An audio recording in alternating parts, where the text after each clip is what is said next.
ہیں وہ ہمارا جامشورو ڈسٹرکٹ ہے، اور جامشورو ڈسٹرکٹ میں چیف منسٹر ہمارا 4-5 سال سے ایک ہی شاہ صاحب لگا ہوا ہے.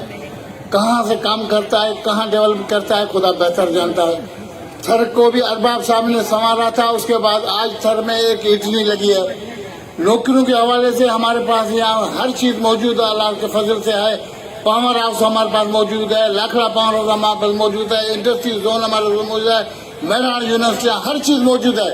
لیکن ہمارے کوٹری شہر والے، ہمارے جامشورو والے بے روزگار ہیں. میں صرف ایک بات کہوں گا، زیادہ تفصیل میں نہیں جانا چاہتا. صرف ایک کہوں گا عمر بھائی کو، اسد صاحب کو یہ عرض کروں گا کہ ہمارے سندھ انٹیریئر سندھ کا خیال رکھیں.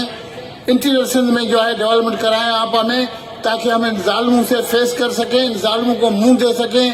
اسی لیے کہ کہیں کہ نوکریاں ہمارے پاس نہیں ہیں. جو آپ کے وفاقی ادارے ہیں اس میں کم سے کم ہمارے کو نوکریاں دی جائیں، جتنے ہمارے علاقے میں وفاقی ادارے ہیں، تاکہ ہم ڈیلیور کر سکیں، ان کو منہ دے سکیں. مہنگائی ہے، ضرور ہے، لیکن انشاءاللہ مہنگائی ختم ہو جائے گی، اللہ نے چاہا. کیا آج عمران خان ہٹ جائے گا تو یہ مہنگائی ختم ہو جائے گی کیا؟ یہ مہنگائی ہے، لیکن انشاءاللہ اللہ نے چاہا تو یہ مہنگائی کا ایشو بنا کے بیٹھے ہیں. صرف اس لیے بیٹھے ہیں کہ کرنا سندھ والوں کو ہے، ہر چیز سندھ والوں کو ہوگا 18 ترمی کے بعد، لیکن لگاتے عمران خان پہ ہوگا. لیکن عمران خان ایک سچا بندہ ہے، اور مجھے سارے دوستوں نے مل کے ایک ریجن کا پریزیڈنٹ بنا ہے. میں انشاءاللہ تعالیٰ ان دوستوں کا، عمران خان کا سپاہی بن کے رہوں گا اور کام کروں گا اپنے دوستوں سے، اپنے مریدوں سے، اپنے حلقے میں. انشاءاللہ ہر سندھ میں 9 ضلعوں میں کام کروں گا.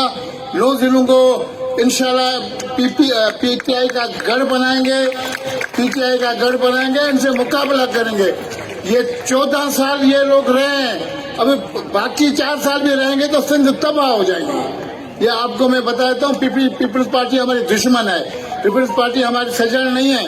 پیپلز پارٹی نے ہمیں کچھ بھی نہیں دیا ہے، چند لوگوں کو دیا ہے. جیسے شرجیل رحمان کنڈکٹر تھا، وہ اب ارب پتی بن گیا ہے. ایسے لوگوں کو دیا ہے، ان کو دیتا ہے جن کے حساب. جیسے چنگی لگی ہوئی ہے، ناکے لگے ہوئے ہیں منسٹر کے پاس. تو میرے بھائی آپ ہوش لیں، اور ان کو ابھی تک تیر گشا